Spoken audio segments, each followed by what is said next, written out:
Magandang tanghali, kumusta po? Narito po ulit ang update natin para sa lagay ng ating panahon.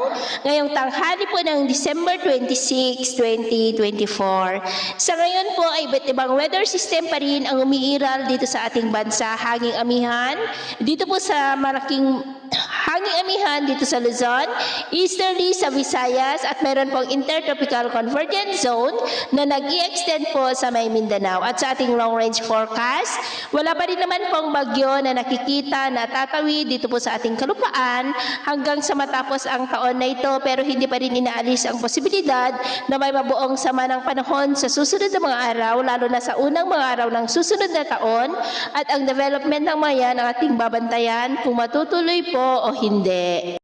At sa lagay ng ating panahon, ngayong tanghali ay maayos pa rin ang panahon sa malaking bahagi ng bansa, pero may tsansa pa rin ng cloudy skies with isolated rain sa may Cagayan Valley, lalo na sa Silangan, maging sa ilang bahagi ng Quezon, Palawan, Catanduanes, Samar Provinces, Leyte, Northern Negros, Caraga, Davao Region, Sorsogon at Sulu Archipelago. At sa susunod na mga oras ay posible pa rin ang cloudy skies with isolated rain sa may Mindanao, ilang bahagi ng Visayas, Catanduanes, Sorsogon, Quezon, Palawan, ilang bahagi ng Cagayan Valley, at ilang bahagi ng Cordillera, kaya mag-ingat pa rin po tayo.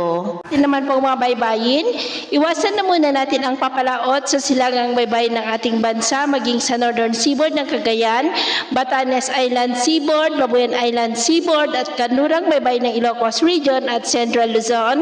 Ilang mga alon po dyan ay posible na aabot hanggang sa 2 to 5 meters height. Kaya hanggat maaari, ay iwasan na po muna natin ang papalaot dyan sa mga may kulay pula para mas makaiwas sa mga sakunang pangkaragatan. So ito po ang latest update natin sa araw na ito. At ako po muli si James na nagsasabing sa kahit na pagsubok po na darating sa ating buhay, huwag po tayong mawawalan ng pag-asa. Thank you and God bless.